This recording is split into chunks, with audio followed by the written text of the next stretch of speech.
પ્રકરણ 12 ધ્વનિ. બરાબર, તો આ પ્રકરણમાં આપણે ધ્વનિ વિશે અભ્યાસ કરીશું. ધ્વનિ એટલે એનો મતલબ થાય અવાજ.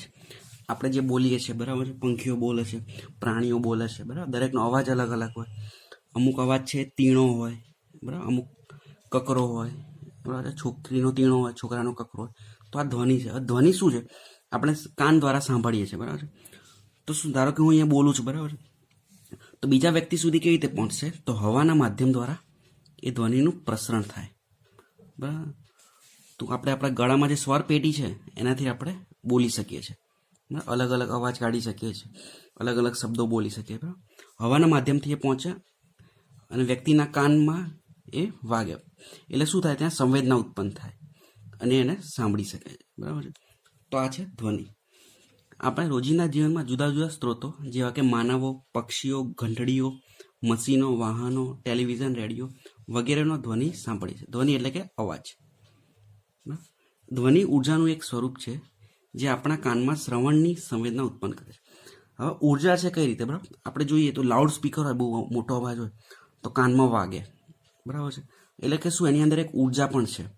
આપણે અહીંયાથી બોલીએ તો આપણી શરીરની થોડી ઉર્જા એમાં વપરાય છે બોલવામાં. જોરથી બોલીએ તો વધારે ઉર્જા વપરાય. બરાબર, એટલે એક ઉર્જા છે.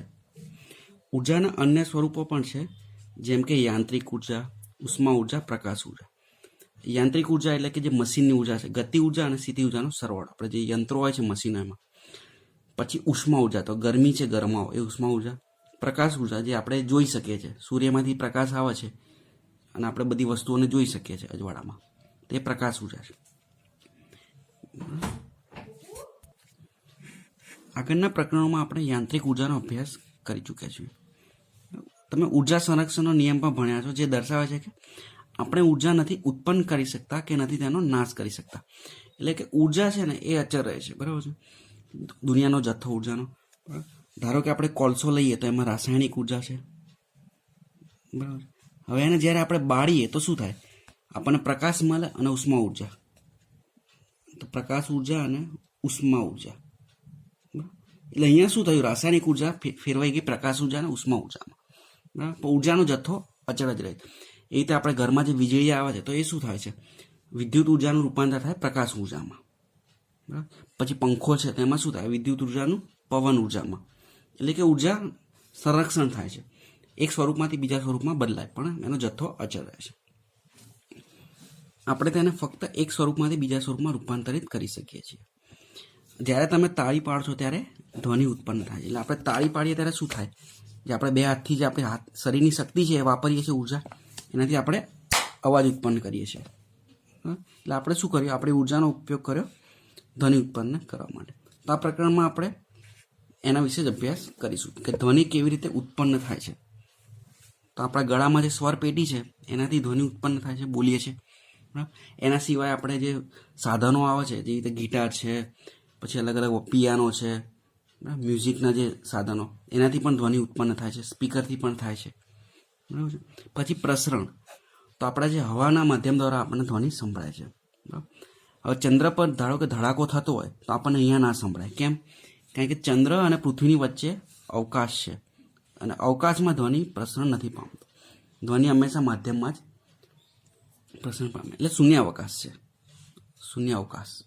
બરાબર છે. એટલે શું થાય છે? ધ્વનિ છે એ મધ્યમમાં પ્રસરણ પામી આપણા કાન દ્વારા ગ્રહણ કરાય છે. એટલે ધ્વનિ ઉત્પન્ન થાય, પછી પ્રસરતો આપણા કાન સુધી આવે અને વાગે એટલે આપણને સંભળાય. એના પછી છે 12.1 ધ્વનિનું ઉત્પાદન. એટલે કે ધ્વનિ આપણે ઉત્પન્ન કરો તો કેવી રીતે કરી શકીએ? તો તમે ક્યારેક થાળીઓ વગાડી હશે કે પછી ચમચી લઈને થાળી પર વગાડ્યું હશે. બરાબર, તો આ પ્યાલો છે, બરાબર, અવાજ આવે છે. બરાબર, તો ધ્વનિ ઉત્પન્ન થાય તો ધ્વનિમાં પણ અલગ અલગ પ્રકાર હોય છે. બરાબર, આપણે જોરથી વગાડીએ તો અલગ ઉત્પન્ન થાય, થાળીથી અલગ ઉત્પન્ન થાય. બરાબર, હવે આપણે ગ્લાસ લેવાનો, આ રીતે કાચનો ગ્લાસ, સ્ટીલનો, અને એમાં અલગ અલગ પાણી ભરીને વગાડશો તો અલગ અલગ પ્રકારનો અવાજ આવશે. બરાબર, તો પહેલું આપ્યું છે તો અહીંયા એક બોલ ભરાયો છે અને એક ચીપિયો છે. આપણે જે ઘરમાં રોટલી માટેની ચીપીઓ હોય છે એ પણ લઈ શકાય. અને જોરથી આમ છૂટો કરો એટલે વાગે એટલે અહીંયાથી ઢ્રુર થશે ને અવાજ ઉત્પન્ન થશે. એટલે જે વસ્તુનું કંપન થાય ને એ ધ્વનિ ઉત્પન્ન કરે. તો અહીંયા કંપિત થશે. બરાબર છે, વાગશે એટલે થોડો આમ હલશે નહીં એ જગ્યાએ. એ જ રીતે અહીંયા પણ એ રીતે છે. તો ધ્વનિ છે ને કંપન દ્વારા ઉત્પન્ન થાય છે.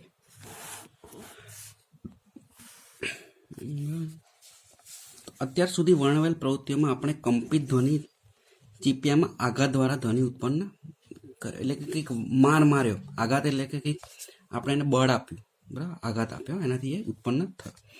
આપણે જુદી જુદી વસ્તુઓમાં ઘર્ષણ દ્વારા, ઘર્ષણ એટલે કે બે વસ્તુને આપણે એકબીજા સાથે ઘસીએ, બરાબર, તો હાથના રીતે ઘસો તો અવાજ આવે છે. પછી છે ખોતરવાથી, તો કંઈક વસ્તુને આમ ખોતરતા હોય તો અવાજ આવે.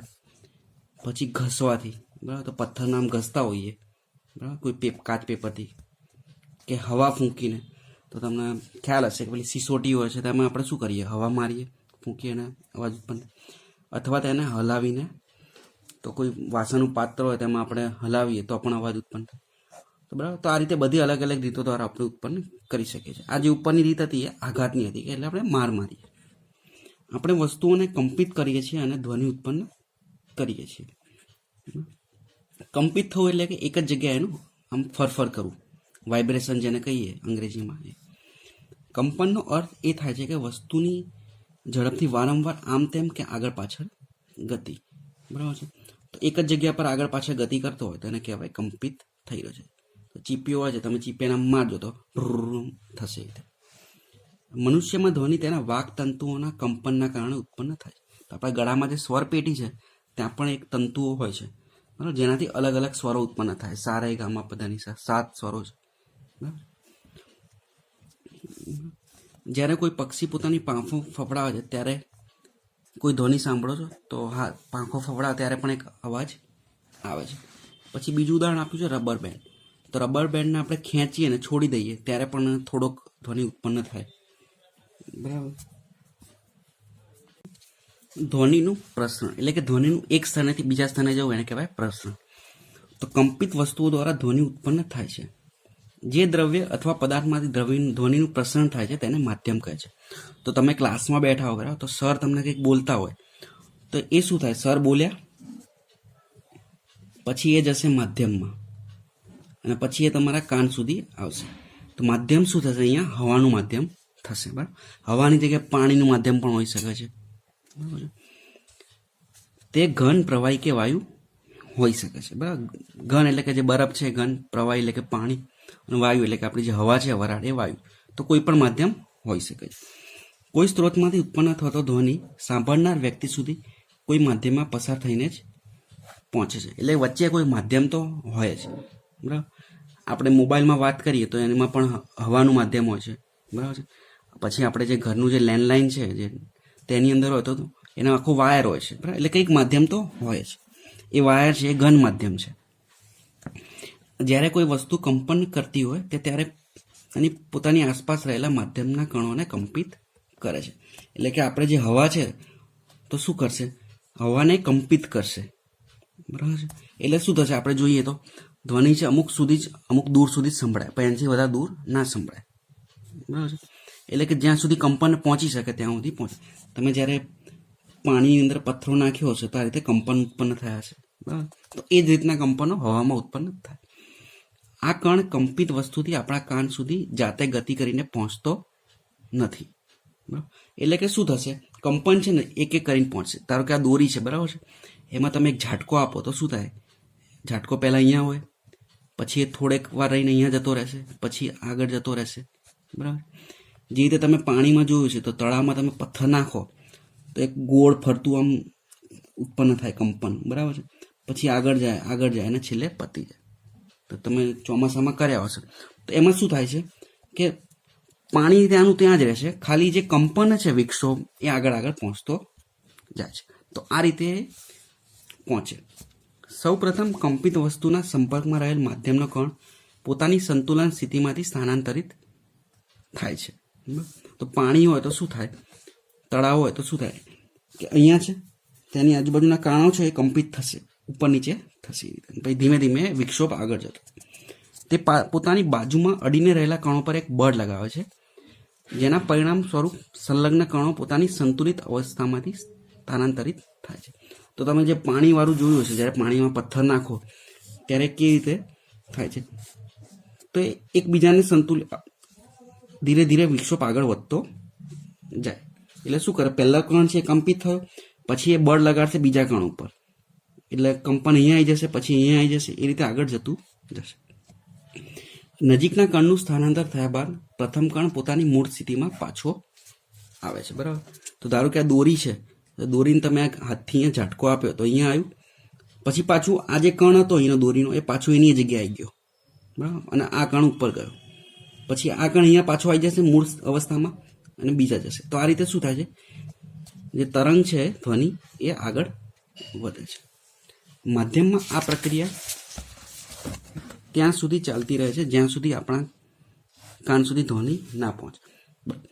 એટલે કે સર બોલે પછી એકાદ સેકન્ડ જેવું હોય એના પછી તમને કાનમાં સંભળાય, એ એકાદ સેકન્ડ ક્યાં ગઈ તો એ તમારા સુધી પહોંચવામાં લાગી. માધ્યમમાં ધ્વનિ દ્વારા ઉત્પન્ન થયેલો વિક્ષોભ આગળ પ્રસરણ પામે છે, નહીં કે માધ્યમનો કણ. એટલે કે અવાજ આગળ જાય છે, હવા ત્યાંની ત્યાં જ રહે છે. તરંગ એક વિક્ષોભ છે જે કોઈ માધ્યમમાં ગતિ કરે છે તથા માધ્યમના નિકટવર્તી કણોમાં ગતિ ઉત્પન્ન કરે છે. વિક્ષોભ એટલે એને અંગ્રેજીમાં કહેવાય ડિસ્ટર્બન્સ, કે અડચણ ઊભી કરે ને, અડચણ કહેવાય. વિક્ષોભ થોડો નવો શબ્દ લાગશે. એટલે કે એ શું કરે છે, આગળ ગતિ કરે છે. માધ્યમ ત્યાંનું ત્યાં જ રહે છે. તમે જોશો પાણી ત્યાંનું ત્યાં રહેશે, ખાલી જે વિક્ષોભ છે એ ગતિ કરશે. એ જ રીતે ધ્વનિમાં પણ એવું જ હોય છે. માધ્યમના કણો પોતે આગળની દિશામાં ગતિ કરવા લાગતા નથી, પરંતુ વિક્ષોભને આગળ વધારે છે. તો ધ્વનિમાં પણ એવું જ હોય છે.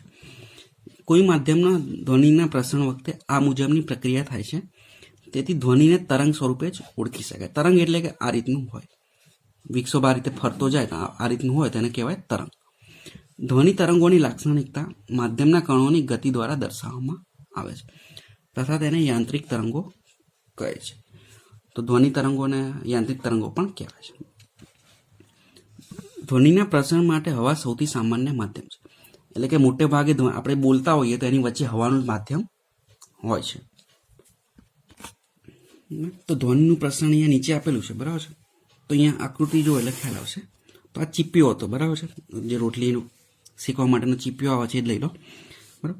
તો એના રીતે કંપિત કરે એટલે શું થાય, આગળ પાછળ ફરે છે.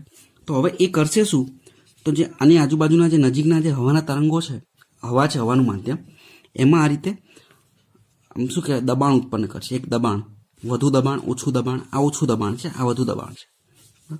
એટલે એના દ્વારા શું થાય છે, અવાજ ઉત્પન્ન થાય છે અને અવાજ ધીમે ધીમે આગળ પ્રસરતો જાય છે. અહીંથી ઉત્પન્ન થશે અને આમાં આ દિશામાં આગળ જાય છે. તો અહીંયા વધુ દબાણ છે, નજીક નજીક, અહીંયા ઓછું દબાણ છે. તો આને કહેવાય સંઘનન અને વિઘનન, બરાબર છે. તો સંઘનન એટલે વધુ દબાણ ને વિઘનન એટલે ઓછું દબાણ, આ રીતનું હોય છે. તો જોઈ લઈએ આપણે અહીંયા, જ્યારે કોઈ કંપિત વસ્તુ આગળની તરફ કંપન કરે છે ત્યારે પોતાની સામેની હવાને ધક્કો મારી સંકોચન ઉત્પન્ન કરે છે, બરાબર. તો આ ચીપિયો લઈએ આપણો, આ નીચે આપેલો છે. તો શું થશે કે ત્યારે શું કરશે, આગળની તરફ એટલે કે આ દિશામાં કંપન કરશે ને ત્યારે શું કરશે, હવાને ધક્કો મારશે એટલે કે દબાશે હવા, હવા સંકોચાશે, નાની થઈ જશે. અને જ્યારે ઊંધું આ દિશામાં જશે, આમ ગયો પછી આમ જશે, ત્યારે શું થશે, હવાને ખેંચશે થોડી, એટલે ફેલાવશે, બરાબર છે. ફરી પાછું આમ જશે, ફરી પાછું આમ જશે, બરાબર. તો આ રીતે એનું ચાલુ જ રહેશે. એટલે કે શું થાય, દબાણ વધે ઘટે, વધે ઘટે, આ રીતે ચાલુ રહે. ચીપિયો આમ જાય આમ જાય, આમ જાય આમ જાય, બરાબર. જ્યારે આમ જશે આ દિશામાં છે ત્યારે દબાણ થશે, એને કહેવાય સંઘનન, વધી જશે. અને પાછળની દિશામાં આવે, ફરી પાછો આ દિશામાં જાય ઊંધી દિશામાં, તો વિઘનન, દબાણ ઘટી જાય. પછી પાછું વધે, પછી પાછું ઘટે. આ રીતે ધ્વનિ ઉત્પન્ન થાય ને માધ્યમમાં આગળ વધે. આ રીતે એક ઉચ્ચ દબાણનું ક્ષેત્ર ઉત્પન્ન થાય છે. આ ક્ષેત્રને વિઘનન કહે છે. અહીંયા વિઘનનને સી આપ્યું છે, તો આ જે સી છે એ સંઘનન છે, સી છે સંઘનન છે એટલે વધુ દબાણ. આ છે ઓછું દબાણ, આને કહેવાય વિઘનન, આને કહેવાય સંઘનન. તો હવામાં છે ને સંઘનન અને વિઘનન દ્વારા ધ્વનિ આગળ વધે છે. આ સંઘનન કંપિત વસ્તુથી દૂર તરફ ગતિ શરૂ કરે છે. એટલે ગતિની દિશા કઈ હશે, આ કંપન થાય છે તો આ દિશામાં ગતિ કરશે. જ્યારે કંપિત વસ્તુ પાછળની તરફ કંપન કરે ત્યારે નીચા દબાણનું ક્ષેત્ર ઉત્પન્ન થાય છે જેને વિઘનન કહે. એટલે કે આ દિશામાં કરશે પાછળની દિશામાં ત્યારે આ ક્ષેત્ર ઉત્પન્ન થશે અને આગળ કરશે ત્યારે આ. જ્યારે વસ્તુ કંપન કરતી હોય એટલે કે આગળ અને પાછળ ખૂબ જ ઝડપથી ગતિ કરતી હોય ત્યારે હવામાં સંઘનન અને વિઘનનની એક શ્રેણી રચાય. શ્રેણી એટલે કે એક પછી એક રચાવું. તો અહીંયા જો સંઘનન વિઘનન તો આ રીતે ચાલતું રહેશે. આ સંઘનન અને વિઘનન ધ્વનિ તરંગનું નિર્માણ કરે છે. તો આ જે છે એને કહેવાય ધ્વનિ તરંગ અને અહીંયાથી ધ્વનિ આપણા કાન સુધી અહીંયા પહોંચશે જે માધ્યમમાં પ્રસરણ પામે છે. સંઘનન ઉચ્ચ દબાણનું ક્ષેત્ર છે જ્યારે વિઘનન નિમ્ન દબાણનું ક્ષેત્ર છે. આ ઓછું દબાણ અને આ વધુ દબાણ. દબાણ માધ્યમના આપેલા કદમાં રહેલા કણોની સંખ્યા પર આધારિત હોય છે. એટલે કે હવામાં કેટલી ઘનતા છે કેટલા કણો છે એના પર પણ આધાર રાખે. કોઈ માધ્યમમાં કણોની વધારે ઘનતા વધારે દબાણ અને ઓછી ઘનતા ઓછું દબાણ દર્શાવે. આમ ધ્વનિનું પ્રસરણ માધ્યમમાં ઘનતા સ્પંદન અથવા દબાણ સ્પંદન સ્વરૂપે પણ જોઈ શકાય. એટલે કે અહીંયા શું થશે કણો વધી જશે. અહીંયા ઘનતા વધુ ઘનતા અને અહીંયા ઓછી ઘનતા. ઘનતા એટલે દળ ભાગ્યા કદ. તો અહીંયા શું થશે કણો વધી જશે સંઘનનમાં તો અહીંયા ઘનતા વધુ અને અહીંયા કણો ઘટી જશે એટલે ઓછી ઘનતા. એટલે કે ઘનતા સ્પંદન અથવા દબાણ સ્પંદન. દબાણ એટલે વધુ દબાણ ઓછું દબાણ. તો એના સ્વરૂપે આપણે ધ્વનિનું પ્રસરણ જોઈ શકીએ કે ધ્વનિ આ રીતે પ્રસરણ પામે છે માધ્યમમાં. આ છે માધ્યમ અને સામાન્ય રીતે હવાનું માધ્યમ હોય છે. 12.2.3 ધ્વનિ તરંગોના ગુણધર્મો. ધ્વનિ તરંગ છે એને આપણે આ રીતે દર્શાવી શકીએ. બરાબર. તો ધ્વનિ શું છે એક જગ્યાએથી બીજી જગ્યાએ જાય. બરાબર. તેના એની એક ઝડપ હોય પછી એના પછી આવૃત્તિ. હવે આવૃત્તિ શું છે કે એક સેકન્ડમાં થતા તરંગોની સંખ્યા. પછી છે કંપ વિસ્તાર અને ત્રીજું ઝડપ. કંપ વિસ્તાર એટલે મધ્યમાન સ્થાનથી એનું જે અંતર છે એ મહત્તમ એ છે કંપ વિસ્તાર. તો ધ્વનિ તરંગોને આલેખ સ્વરૂપે તો પાછળ એક આકૃતિ આપી છે ત્યારે આપ્યું છે. બરાબર. એ હું તમને પછી બતાવું. ધ્વનિ તરંગ કોઈ માધ્યમમાં ગતિ કરે છે ત્યારે સમય સાથે ઘનતા અને દબાણમાં કેવા પરિવર્તનો થાય છે. એટલે કે જે હવા છે એનું જોયું હતું સંઘનન અને વિઘનન થાય. બરાબર. એક જગ્યાએ ખૂબ નજીક કણો હોય બીજે દૂર દૂર. એટલે ઘનતા અને દબાણ બદલાય. કોઈ નિશ્ચિત સમય પર માધ્યમની ઘનતા તથા દબાણ તેમના સરેરાશ મૂલ્યની ઉપર તથા નીચે અંતરની સાથે બદલાય છે. બરાબર. એટલે કે ઘનતા શું છે મધ્યમાન અંતર છે એનાથી વધુ અને ઓછી. તો આ રીતે આપણે એને બતાવી શકીએ. જ્યારે ધ્વનિ તરંગ માધ્યમમાં પ્રસરણ પામે ત્યારે ઘનતા તથા દબાણમાં કેવા ફેરફાર થાય. તો આપણે અહીંયા જોઈ લઈએ તો શું થશે એક જગ્યાએ ઘનતા મહત્તમ થશે એક જગ્યાએ ન્યૂનતમ થશે અને બીજા ભાગોમાં એ એની વચ્ચે હશે. જો અહીંયા બતાવી દઉં. આ છે ધ્વનિ તરંગ. સ્પીકર છે એમાંથી અવાજ આવ્યો એટલે કે આપણે ધ્વનિ એ આ રીતે માધ્યમમાં આગળ વધે છે. બરાબર છે. તો વધુ ઘનતાવાળું પછી ઓછી ઘનતા પછી વધુ પછી ઓછી. તો આ રીતે આખો જે ધ્વનિનો તરંગ છે એ આ રીતે આગળ વધશે. તેની એક ઝડપ હશે. ઘનતા બદલાય એમ દબાણ પણ બદલાય. તો અહીંયા દબાણ વધુ દબાણ ઓછું અને બીજે બધે એની વચ્ચે. તો એના આધારે છે ને આખો આ તરંગ બને આ રીતનો. તો ઘનતા બરાબર તો અહીંયા વધારે છે પછી ઘટી પછી મધ્યમાં પછી એનાથી સૌથી ઓછી અહીંયા આવશે સૌથી વધુ અહીંયા આવશે. તો જ્યાં ઘનતા સૌથી મહત્તમ હોય એને કહેવાય શૃંગ અને સૌથી ન્યૂનતમ એટલે ઓછી હોય એને કહેવાય છે ગર્ત. અને આ વચ્ચે શું છે એની મધ્યમાન છે એટલે કે સરેરાશ ઘનતા કે સરેરાશ દબાણ. પછી એના સિવાયની અમુક વ્યાખ્યા છે એ બધું.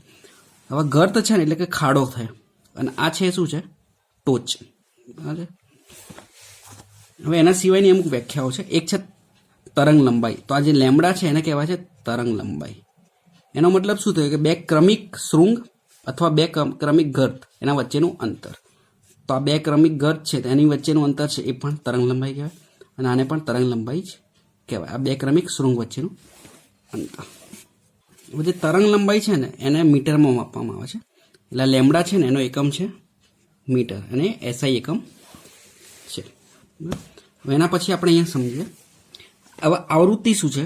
આવૃત્તિ શું છે? એક સેકન્ડમાં થતી સંખ્યા. તો કોઈ ઘટના એકમ સમયમાં કેટલી વાર પુનરાવર્તિત થાય છે બરાબર છે એનો ખ્યાલ આપણને આવૃત્તિથી આવે છે. તો અહીંયા એક સેકન્ડમાં જેટલા તરંગો થશે ને એની સંખ્યાને કહેવાય છે આવૃત્તિ. હવે એને એક ઉદાહરણ આપ્યું છે કે ઢોલ આપણે વગાડીએ બરાબર. તો 1 સેકન્ડમાં આપણે જેટલી વાર ટીપીએ ને એને કહેવાય આવૃત્તિ, બરાબર. તો એના આધારે છે.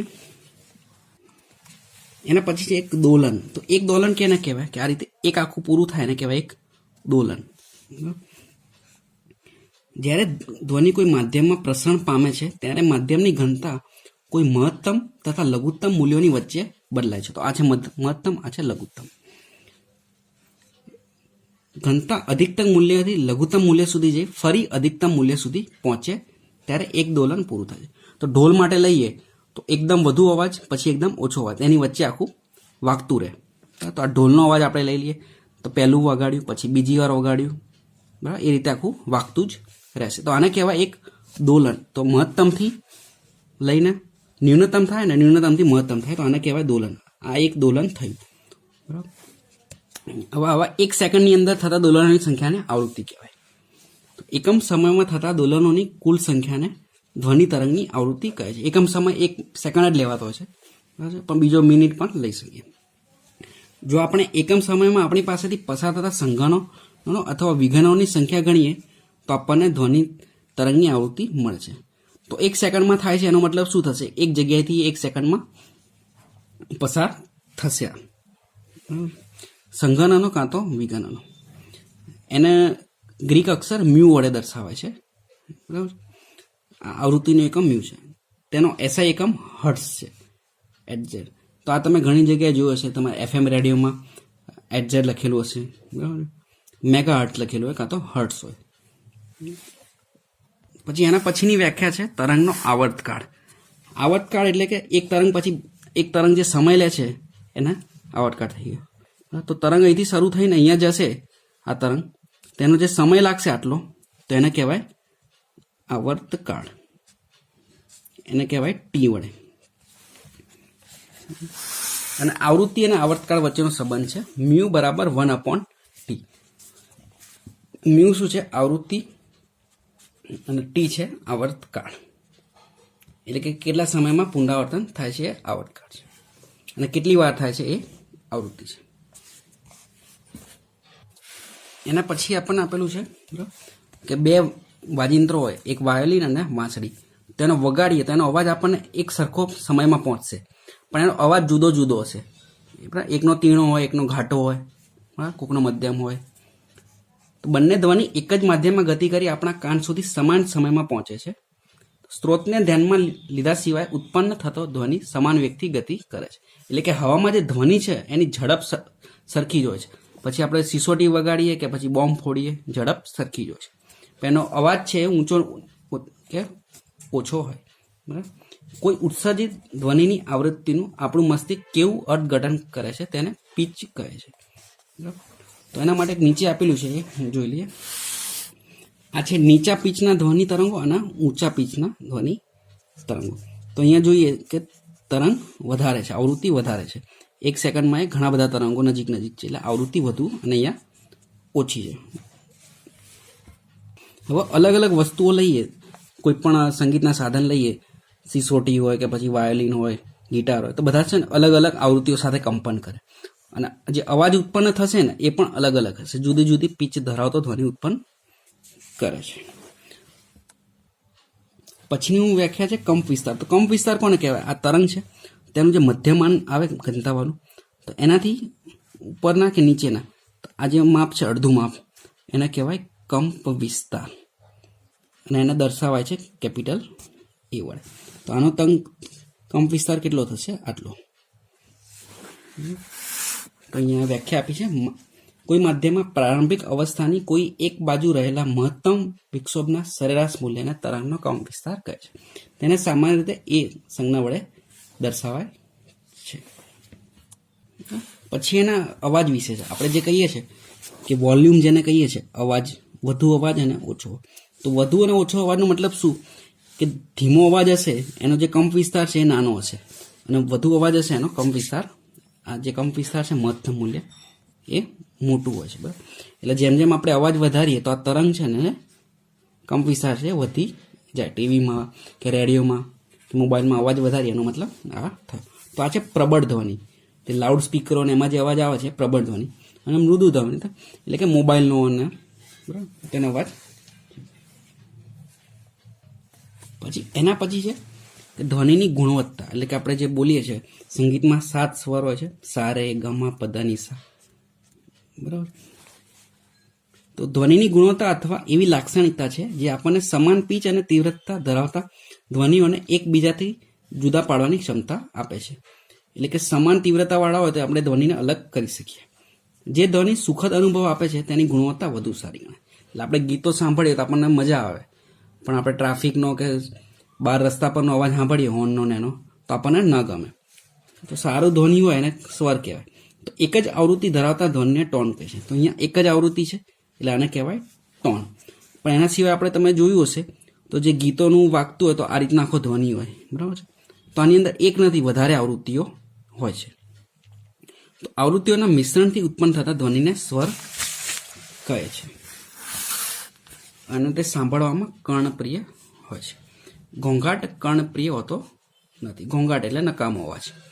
મ્યુઝિક સાંભળવામાં સુખદ અને ઉચ્ચ ગુણવત્તા ધરાવે. એટલે મ્યુઝિક આપણને સાંભળવું ગમે, પણ ઘોંઘાટ છે જેને અંગ્રેજીમાં નોઇઝ કહેવાય આપણને ગમે નહીં. પછી એના સિવાય આપ્યું છે ધ્વનિની તીવ્રતા. તો ધ્વનિ પ્રસરણની દિશાને લંબરૂપે રહેલા, તો આ ધારો કે આમ માની લો આ ધ્વનિ પ્રસરણની દિશા છે, એને લંબરૂપે એટલે કે 90 અંશના ખૂણે, તો આ 90 અંશનો ખૂણો થઈ ગયો લંબ રહેલા એકમ ક્ષેત્રફળમાંથી. એકમ ક્ષેત્રફળ તો આપણે 1 મીટર લઈ લઈએ તો 1 મીટરનો વર્ગ આ ક્ષેત્રફળ છે. 1 સેકન્ડમાં પસાર થતી ધ્વનિ ઉર્જાને ધ્વનિની તીવ્રતા કહે છે. તો આ જે ધ્વનિ છે એની અંદર કંઈક ઉર્જા હોય છે, બરાબર. એટલે આપણે અમુક વાર જોરથી સાંભળીએ અવાજ તો કાનમાં વાગે, તો આની અંદરથી 1 સેકન્ડમાં પસાર થાય 1 મીટર સ્ક્વેરમાંથી, તો એ ઉર્જાને કહેવાય છે ધ્વનિની તીવ્રતા. ઘણીવાર આપણે પ્રબળતા તથા તીવ્રતા શબ્દનો એકબીજાના પર્યાય રૂપે ઉપયોગ કરીએ. પર્યાય એટલે કે સમાન ગણીએ છીએ પ્રબળતા અને તીવ્રતા. એ કાનની સંવેદનશીલતામાં, એટલે આપણે છે ને અમુક બહુ વધારે અવાજ થાય તો આપણને કાનમાં વાગે, બહુ ધીમો થાય તો સાંભળી ના શકીએ. એટલે આપણા કાન શું છે, પ્રબળ ધ્વનિ માટે વધારે સંવેદનશીલ છે.